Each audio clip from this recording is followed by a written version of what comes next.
నమస్తే, welcome to Shri media. నేను మీ Vishnupriya.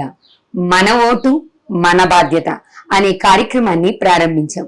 Vote యొక్క ప్రాధాన్యత తెలుసుకొని ఓటర్లు అందరూ కూడా తమ హక్కును వినియోగించుకొని ఓటుని బాధ్యతగా నిర్వర్తించాలి అనే ఉద్దేశంతోనే ఈ కార్యక్రమాన్ని ప్రారంభించడం జరిగింది. దానిలో భాగంగానే ఓటు యొక్క ప్రాధాన్యత చెప్పడం కోసం అని చెప్పి మేము ముదిగొండ శివప్రసాద్ గారు, ఆయన మంచి వక్త, విద్యావేత్త, రిటైర్డ్ ప్రొఫెసర్, ఒకటి కాదు ఎన్నో విషయాల పట్ల అవగాహన ఉన్నటువంటి ఓ మహా మేధావితో మీ ముందుకొచ్చాం.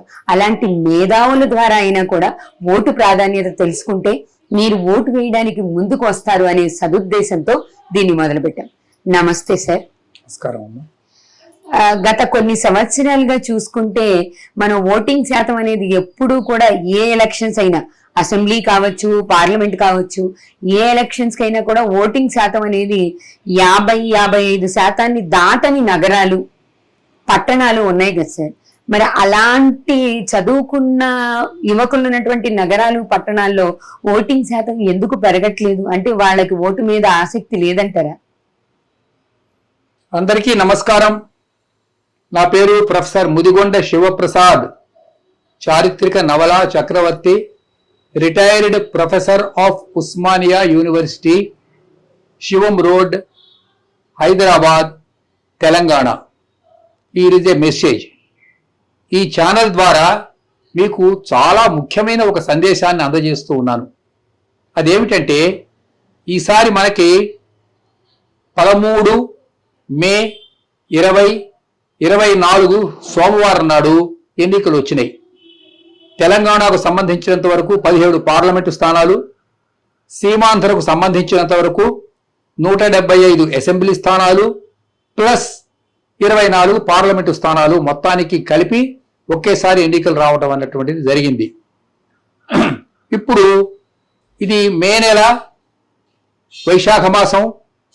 అందులో సీమాంధ్రలో ఎండలు 48 సెల్సియస్ దాటింది అని మీకు తెలుసు. ఈ పరిస్థితుల్లో పోలింగ్ స్టేషన్కి వెళ్ళి ఓట్లు వేయడం అనేది తప్పనిసరిగా కష్టమైన విషయమే. అందులో ఎటువంటి అనుమానము లేదు. ఎవరో కొత్తగా ఓటర్లైన వాళ్ళు ఓటింగ్ అంటే ఏమిటో కాస్త హుషారుగా ఉంటుందని వెళ్ళి వేసొస్తారే తప్ప 60 ఏళ్ళు దాటిన వాళ్ళు పోలింగ్ బూతులకు వెళ్లరు. ఈ వెళ్ళకపోవటం వెనక ఉన్న ఒక కారణం ఏమిటంటే, వడదెబ్బ కొడుతుంది, నా ఒక్క ఓటు వెయ్యకపోతే ఇప్పుడు ఏమి మునిగిపోదులే, ప్రపంచమేమి తల్లకిందులు కాదు, వచ్చేవాళ్ళు ఎడిదిరిగి వస్తారు, రాని వాళ్ళు ఎడిదిరిగి రారు, అధికారంలో పెద్ద తేడా ఉండదు. ఇది వాళ్ళ లాజిక్. ఇది లాజిక్ నెంబర్ 1. ఇక లాజిక్ నెంబర్ 2, శని అది 2 రోజులు సెలవులు వచ్చినాయి సాఫ్ట్వేర్ ఇంజనీర్స్ కి కదా. కాబట్టి సోమవారం నాడు ఇది వచ్చింది. అంటే 3 రోజులు వరుస సెలవులు వస్తే ఈ వరుస సెలవుల్ని ఎంజాయ్ చేయడం కోసం వాళ్ళు ఎక్కడికైనా వెళ్ళొచ్చు, ఊటీకి వెళ్ళొచ్చు, కొడైకెనాల్కి వెళ్ళొచ్చు, వాళ్ళ ఇష్టం. లేదా ఇంట్లోనే కూర్చొని తలుపులు వేసుకొని హాయిగా సినిమాలు చూసుకోవచ్చు. కాదనేవాడు ఎవడు? ఏమన్నా నరేంద్ర మోడీ వచ్చి మీరు ఎందుకు ఓటు వేయలేదు అని ఏమన్నా వీళ్ళని పనిష్ చేస్తాడా?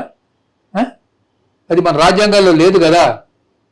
కాబట్టి ఓటు వెయ్యకపోవటం అనేది ఒక నేరం కాదు భారతదేశంలో, గమనించండి. అయితే ఇక్కడ మనం కొంచెం చారిత్రకంగా ఒక అంశాన్ని ఆలోచించాలి. మన చుట్టూ చాలా దేశాలు ఉన్నాయి. ఉదాహరణకు చైనా ఉంది. అక్కడ ఓటింగ్ ప్రక్రియ లేదు. అక్కడ ఊరికే నామకార్థం, నామినేషనే తప్ప ఎలక్షన్ ఉండదు, ఒకటి సెలక్షనే ఉంటుంది. అదేవిధంగా పాకిస్తాను, అక్కడ కూడా ఎన్నికలు ఒక పెద్ద బూటకం. అక్కడ మొత్తం మిలిటరీ కమాండ్ చేస్తూ ఉంటుంది పాకిస్తాన్లో, అవునా? అవును. అదేవిధంగా మిగతా ఆఫ్ఘనిస్తాన్ అక్కడే ఉంది, అక్కడ తాలిబాన్ రూల్ ఉంటుంది. అంటే అక్కడ అవి మతరాజ్యాలు అంటారు వాటిని. అలాగే మయన్మార్, అక్కడ అమ్మాయి పేరు ఏమిటంటే నోబెల్ బహుమతి వచ్చిన అమ్మాయి సూకీ, ఆ పిల్లని తీసుకెళ్లి జైల్లో పడేశారు, మాకు ప్రజాస్వామ్యం కావాలి అంటుంటే. అంటే ఏం జరుగుతున్నది అనమాట? అతిపెద్ద ప్రజాస్వామ్య దేశం భారతదేశం. కాబట్టి ప్రజాస్వామ్యంగా మనకు ఇచ్చినటువంటి రాజ్యాంగం, ఆ హక్కును మనం వినియోగించుకోకపోతే మన దేశం ఇంకొక ఆఫ్ఘనిస్తాన్ లాగా, పాకిస్తాన్ లాగా మారిపోతుంది కదా. ఇది పాయింట్ నెంబర్ 2. పాయింట్ నెంబర్ 3, అవునండి మీరు చెప్తారు ఉపన్యాసం బాగానే ఉంది, వడదెబ్బ కొట్టి మేము కింద పడిపోతే మమ్మల్ని ఎవరు రక్షిస్తారు? నారా చంద్రబాబు నాయుడు రక్షిస్తాడా, లేకపోతే వైఎస్ జగన్మోహన్ రెడ్డి వచ్చి మా ఇంటికి వచ్చి మాకు ట్రీట్మెంట్ ఇస్తాడా? నిజమే, అది ఇట్స్ ఎ పాయింట్, కాదని నేను అంటలేదు. కాకపోతే ఓటు హక్కు మీరు వినియోగించుకోవాలి అంటే మీరు జీవించి ఉన్నారు అని అర్థం. ఓటు హక్కు వినియోగించుకోవడం లేదు అంటే మీ వేరే బౌట్స్ తెలియటం లేదన్నమాట కదా. అవును, మీరు జీవించి ఉంటే మీ ఓటు హక్కు మీరు వినియోగించుకోవాలి. నన్ను గనక అడిగినట్లయితే రాజ్యాంగంలో ఒక చిన్న మార్పు చేయాలమ్మా. ఏం మార్పు చేయాలి సార్? ఓటు వెయ్యని వాడికి 10,000 రూపాయలు జరిమానా, 4 రోజులు జైలు శిక్ష. అంటే ఓటు వేయకపోతే శిక్ష లేదు కాబట్టి దాన్ని అంత అలసత్వంగా తీసుకుంటున్నారు అని అంటారా? Correct. Compulsory voting should be introduced in our constitution. Okay, it is my opinion. Okay sir. Everybody should go subject to the a couple of exceptions. Okay, అతను ఇండియాలో లేడు, అమెరికాలోనో కెనడాలోనో ఉన్నాడు, లేకపోతే హాస్పిటలైజ్డ్ అయినాడు, వాళ్ళకి ఎక్సెప్షన్స్ ఉంటాయి. వాళ్ళు సర్టిఫికేట్ తీసుకురావాలి, అయ్యా మేము బెడ్ రెడర్ అండి. నీకు ఒంట్లో ఆరోగ్యం బాగా ఉండి నువ్వు సజీవంగా ఉండి ప్రతి నెల జీతమో పెన్షనో తీసుకుంటూ నేను ఓటు వేయాలంటే ఏంటి అనుమా దాని అర్థం? అంటే రాజ్యాంగ హక్కును నువ్వు ఉల్లంఘించినట్లే కావటం లేదా చెప్పండి? అవును కదా సార్. కదా, కాబట్టి కంపల్సరీగా ఓటింగ్ హక్కు చేసేందుకు రాజ్యాంగాన్ని మార్చి 100% ఓటింగ్ చేయించాలి. ఇప్పుడు మీకు వచ్చిన లాజిక్ చెప్తాను వినండి. కొంతమంది అభ్యర్థులు ఎన్నికల్లో పోటీ చేశారండి. పోటీ చేస్తే ఇగో ఇక్కడ 4 అభ్యర్థులు ఉన్నారు, 1 2 3 4. ఈ 4 అభ్యర్థులకి మొత్తం 100 ఓట్లు. 100 అంటే 100 కాదు, అక్కడ 1,00,000 ఉంటాయి అనుకోండి. మీకు ఊరికే ఎగ్జాంపుల్ చెప్తున్నాను. ఈ 100 ఓట్లలోనూ అసలు 60% ఓట్లు పోల్గాలే. విన్నారా? పోలైన ఓట్లన్నీ 40%. ఈ 40%లో ఇదిగో ఈయనకి ఒక 5 వచ్చినాయి, ఈయనకు ఒక 5 వచ్చినాయి, ఈయనకు ఒక 5 వచ్చినాయి, 5 3 15, 15 పోతే ఈయనకు ఒక 25 వచ్చినాయి. ఈ 25 వచ్చిన వాడిని డిక్లేర్ చేస్తున్నారు హీజ్ లీడర్ గా, నాయకుడిగా. ఇప్పుడు ఎన్ని ఓట్లు మొత్తం? 100లో ఇతనికి వచ్చినవి ఎన్ని? 25. అంటే 75% రాని వాడు లీడర్ అయిపోయాడు కదా. నిజంగా ఇది చాలా గొప్ప లాజిక్ సార్. మీరు చెప్తున్న దాని ప్రకారం 100లో కేవలం 25% ఓట్లు వచ్చిన వ్యక్తినే మనం నాయకుడిగా తీసుకుంటున్నాం. 75% మంది రిజెక్ట్ చేసిన వ్యక్తి నాయకుడు అయిపోతున్నాడు కదమ్మా. ఈ లాజిక్ గమనించండి. అంటే ఏ వ్యక్తికైతే 75 మంది నువ్వు మా నాయకుడు కాదంటున్నారో అతన్ని ఎన్నుకుంటున్నారు. ఇది పెద్ద ఎనామలీ. అంటే ఓటు వేయకపోవడం వల్ల వస్తున్నటువంటి తీవ్ర పరిస్థితి ఇది. ఇంకా రెండవ లాజిక్ చెప్తాను. 2 అభ్యర్థులు నిలబడ్డారు. 2 అభ్యర్థుల్లోనూ 2 మంచి బలమైన అభ్యర్థులే. ఈ అభ్యర్థికి 49 ఓట్లు వచ్చినాయి. ఓకే, ఎన్ని వచ్చినాయమ్మా? 49. ఈ అభ్యర్థికి 51 ఓట్లు వచ్చినాయి. 51 వచ్చినాయి. వీళ్ళిద్దరి మధ్య ఉన్న తేడా 1 ఓటే. 2 ఉన్నాయి కదా సార్. 51 కదా, 51లో 1 తీసి ఇక్కడ కలిపి 50 అయిపోలే, న్యూట్రల్ అయిపోలేదమ్మా. అవును కదా సార్, న్యూట్రల్ అయిపోలే. అవును, అంటే 1 ఓటే తేడా, 1 ఓటే నిర్ణయిస్తుంది.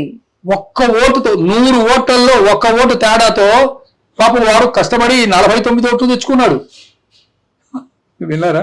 ఆ 1 ఓటు తేడాతో పూర్తిగా ఆయన రాజకీయ భవిష్యత్తు మారిపోతుంది. ఇది అంటే ఈ పార్టీ ఆ పార్టీ అనే చెప్పటంలే. ఇప్పుడు దేశంలో చాలా పార్టీలు ఉన్నాయి.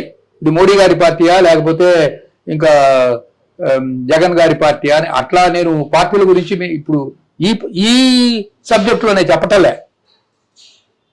ఓటింగ్ యొక్క ప్రక్రియలో ఉన్నటువంటి కొన్ని విచిత్రమైనటువంటి ఎనామలీని ఏమంటాం మన తెలుగులో? కొన్ని అంతర్గత వైరుధ్యాలు మీకు చెప్తూ ఉన్నాను. ఓటు ఎంత ప్రాధాన్యం, ఆ ఒక్క ఓటు అనేది ఎంత ముఖ్యం అనే విషయాన్ని మీరు చాలా వివరంగా చెప్తున్నారు సార్. వివరంగా చెప్తున్నాను. కాబట్టి ఒక వ్యక్తి నేను రాకపోతే ఏమైపోయింది, నా ఓటు రాకపోతే మొత్తం ప్రపంచం మునిగిపోతుందా? ఎడుదిరిగి 40-45% వాళ్ళు ఎడుదిరిగి వేయటం లేదు కదా, ఆ వేసిన వాళ్ళు వేస్తారు. ఉదాహరణకి మీకు వచ్చే ఎగ్జాంపుల్ చెప్తానమ్మా, మీరేమనుకోకండి. ఇప్పుడు నేనుంటున్న ఏరియా పేరు శివం రోడ్. ఈ శివం రోడ్ దగ్గర డిడి కాలనీ, ఇంకా కొంచెం యువతలే కనుక వచ్చినట్లయితే సెంట్రల్ ఎక్సైజ్ కాలనీ, ఇంకో కొన్ని కాలనీస్ ఉన్నాయి. వీటిని అలాగే బంజారా హిల్స్ ఉంది. బంజారా హిల్స్, వాటిని ఏమంటారు, జూబిలీ హిల్స్. ఇక్కడ వీటిని పోస్ట్ కాలనీస్ అంటారు. పోస్ట్ కాలనీ అంటే అర్థం ఏమిటి, ఇక్కడ అరిస్టోక్రాట్స్, పెద్ద ఫిల్మ్ స్టార్స్, ఇండస్ట్రియలిస్ట్, బాగా రిచ్ పీపుల్ వీళ్ళు ఉంటూ ఉంటారు, వ్యాపారవేత్తలు, ఇండస్ట్రియలిస్ట్. వీళ్ళలో ఎంతమంది ఓటింగ్కి వెళ్తున్నారమ్మా ఆలోచించండి. అదే కదా సార్, ఇక్కడ గ్రామాల్లో ఓటింగ్ శాతం ఎప్పుడూ ఎక్కువే ఉంటుంది. వాళ్ళు చదువుకోకపోయినా, వాళ్ళు ఆర్థికంగా బలంగా లేకపోయినా కూడా వాళ్ళు వెళ్ళి ఓట్లు వేస్తున్నారు. చదువుకున్న ప్రదేశాల్లోనూ, బాగా ఆర్థికంగా బలంగా ఉన్న ప్రదేశాల్లోనే ఓటింగ్ శాతం ఎప్పుడు తక్కువగా కనిపిస్తుంది. ఇప్పుడు కాశ్మీర్ తీసుకుందాం. కాశ్మీర్ లో 10% 15% ఓటింగ్. ఓటింగే 10%, 15%, 20%. అంటే అక్కడ టెర్రరిస్టులు, పాకిస్తాన్ ప్రేరేపిత టెర్రరిస్టులు ఏం చేస్తున్నారు, ఓటేస్తే చంపేస్తా ఉంటున్నారు. ప్రాణభయంతో ఓటేయరు. ప్రాణభయం ఇంకెందుకు, వాడు పోలింగ్ బూత్కి వెళ్తేనే కదా. అదే కదా సార్, ప్రాణభయంతో వాళ్ళు ఓట్లేయరు. ఇలాంటివి మన ఆంధ్రప్రదేశ్ లో కూడా ఉన్నాయి. ఓటేస్తే చంపేస్తా ఉంటున్నారు. నాకు నేను 2 రిపోర్ట్లు వచ్చినాయి. అవి మీ ఛానల్ వాళ్ళలో మరి ఇంతకుముందు ఇలాంటి రిపోర్ట్స్ మీరు విన్నారో వినలేదో. ఒక గ్రామంలో ఒక ఆయన అన్నట్ట, నువ్వు గనక ఓటేయడానికి మీ గ్రామం నుంచి వెళ్ళారంటే మీ గ్రామం అంతా నిప్పు పెడతానన్నట్ట. ఇప్పటికి ప్రజాస్వామ్యంలో కూడా ఇలాంటి పరిస్థితులు ఉన్నాయా సార్? వచ్చి రిపోర్ట్స్ వస్తున్నాయి కదమ్మా, చంపేస్తాం ఓటు, మీరు గనక వెళ్ళి ఓటేస్తే పోలింగ్ బూత్ కి వెళ్తే చంపేస్తాం ఉంటున్నారు. మరి ఇలాంటి భయాల నుంచి బయటకు వచ్చి ఓటు వేయాలంటే వాళ్ళకి కొంచెం ధైర్యం ఉండాలి కదా. ఎవడు ఇస్తారు ధైర్యం? ఎవరు, మీరు ఇస్తారా, నేను ఇస్తానా? చెప్పండి అమ్మా, ఎవరు ఇచ్చేవాళ్ళు? ఎవరు ఇవ్వాలి ధైర్యం? మా చిన్నప్పుడు బ్యాలెట్ పేపర్లు ఉండేవి. నాకు వయసు 84 ఏళ్ళు. మా చిన్నప్పుడు బ్యాలెట్ పేపర్లు ఉండేవి. బ్యాలెట్ పేపర్లు ఎత్తుకొని పోతుండేవాళ్ళు. ఇంత డబ్బాలు ఉండేవి బ్యాలెట్ పేపర్లు అని. అప్పుడు 2-3 పార్టీలు ఉండేవమ్మా. ఒక పార్టీ ఏమో కాంగ్రెస్ పార్టీ, దాని మీద జోడెద్దుల బొమ్మ ఉండేది. ఇప్పుడు చెప్తే 1950 ఫస్ట్ ఎలక్షన్స్, జోడెద్దుల బొమ్మ ఉండేది దాని మీద. అది ఒక బాక్స్ అన్నమాట. ఆ బాక్స్ పక్కనే మళ్ళీ ఇంకో బాక్స్ ఉంటుంది. ఈ బాక్స్ మీద కంకి కోడవలి బొమ్మ ఉంటుంది. ఇది కమ్యూనిస్టుల సింబల్ పార్టీ. ఈ ఓటు ఇస్తారు. ఈ ఓటు ఇస్తే ఏం చేయాలి, తీసుకెళ్లి మనకి ఏ పార్టీ ఇష్టమైతే అందులో బ్యాలెట్ బాక్స్ లో వెయ్యాలి. ఇప్పుడంటే ఈ బటన్ నొక్కే సిస్టమ్ వచ్చింది. మీరు ఈ కంకి కొడవలి పార్టీకి బాగా ఎక్కువ ఓట్లు బాగా బరువుగా పడ్డాయి అనుకోండి, సాయంత్రం 4 గంటలకు ఎవడో వస్తాడు, ఒకడు లోపలికి వచ్చి ఆ బాక్స్ సంకలో పెట్టుకొని పారిపోతాడు. ఓహో, పూర్వం ఇలాంటివి కూడా జరిగేవా సార్? అట్లా ఇలాంటివి జరగడం నేను నా కళ్ళతో చూచాను.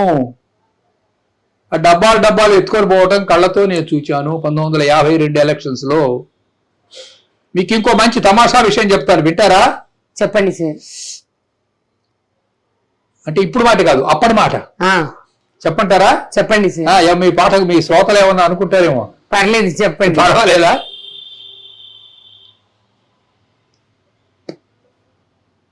ఒక పెద్ద కంపెనీ ఉంది. ఆ కంపెనీలో ఒక 1000 మంది ఓటర్లు ఉన్నారు. ఆ కంపెనీలో 1000 మంది ఉన్నారు. 1000 మంది ఓటర్లు ఉన్నారు. అదేం కంపెనీ? ఏదో పొగాకు కంపెనీ. వీళ్ళంతా గ్రేడింగ్ చేస్తుంటారు. పొగాకు గ్రేడింగ్ అని పొగాకు కాడాలను తీసి ఇది ABC ఇట్లా వాటిని కదా. అయితే ఆ మేనేజర్ ఒక పార్టీకి చెందినవాడు. ఈ గ్రేడింగ్ చేసే వీళ్ళందరూ ఇంకో పార్టీకి చెందిన వాళ్ళు. వర్కర్స్ అంతా ఒక పార్టీకి చెందిన వాళ్ళు. వీళ్ళకి ఓటింగ్ గనక పర్మిషన్ ఇస్తే వీళ్ళు ఆ మేనేజర్ పార్టీకి ఓటు వేయరు, వేరే పార్టీకి, వాళ్ళకి నచ్చిన పార్టీకి వేసుకుంటారు. అప్పుడు ఈ మేనేజర్ ఏం చేశాడంటే వీళ్ళందరికీ ఆ రోజు సెలవు ఇచ్చి ఎదురికి సెలవే కదా, వీళ్ళందరికీ జీతం ఇచ్చేశాడు. ఒక మేకను కోసాడు, ఒక కలుకుండ తెచ్చాడు, వీళ్ళందరినీ బందీల దొడ్డిలో పెట్టాడు. ఒక 1000 మంది, ఈ 1000 మందిని బందీల దొడ్డిలో పెట్టి తాళం వేశాడు. వీళ్ళు ఏం చేయక్కర్లా, ఫ్రీగా అందులో కూర్చొని మటన్ బిర్యానీ తిని కళ్ళు దాగి ఫ్రీగా జీతం తీసుకొని సాయంత్రం 5 తర్వాత బయటికి వెళ్ళాలి. తనకి ఇష్టమైన పార్టీకి ఓటు వెయ్యరు కాబట్టి వాళ్ళందరినీ అలా దాంట్లో పెట్టి లాక్ చేశాడు. అర్థమవుతుందా? అర్థమవుతుంది. సూచన సన్నివేశాలు మీకు చెప్తున్నా. దీన్ని రిగ్గింగ్ అంటారు.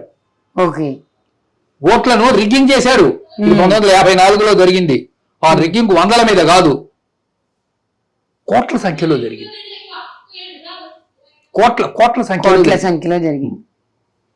సంఖ్యలో జరిగింది. ఇది నేను ప్రత్యక్షంగా సూచన ఇన్సిడెంట్ కాబట్టి మీకు చెప్తున్నాను. ఆ రిగ్గింగ్ చేయించిన పేరు చెప్పొచ్చునా మీకు? చెప్తే మీకు ఏమైనా ఇబ్బందే? చెప్పండి సార్. ఆయన పేరు ఎస్కే పాటిల్. ఓకే. ఈయన సబర్కాంత అనే నియోజకవర్గానికి చెందినవాడు. ఈ came here to Andhra Pradesh from Gujarat నుంచి వచ్చారు. అతను అప్పుడు కాంగ్రెస్ పార్టీకి ప్రెసిడెంట్ అతను, ఎస్కే పాటిల్. నేను స్వయంగా చూచాను కాబట్టి ఆ తరం వాడిని చెప్తూ ఉన్నా. ఈ లేబరర్స్ అంతా వీళ్ళు కమ్యూనిస్ట్ పార్టీ వాళ్ళు. విన్నారా? అందుకే వాళ్ళని లోపల పెట్టి లాక్ చేసి వాళ్ళకి జీతం ఇచ్చి భోజనం పెట్టి బిర్యానీ పెట్టి తలుపులు వేశారు. Do you call it democracy? దీన్ని ఎలా ప్రజాస్వామ్యం అంటాం సార్? ప్రజాస్వామ్యం అని అనలేం కదా. కాబట్టి ఇప్పుడు మీకు నేను 4-5 విషయాలు చెప్పా, రకరకాల విషయాలు చెప్పా. ఇవన్నీ నేను సూచన విషయాలు కాబట్టి చెప్తున్నా. నిర్భయంగా ఎండ ఉంటే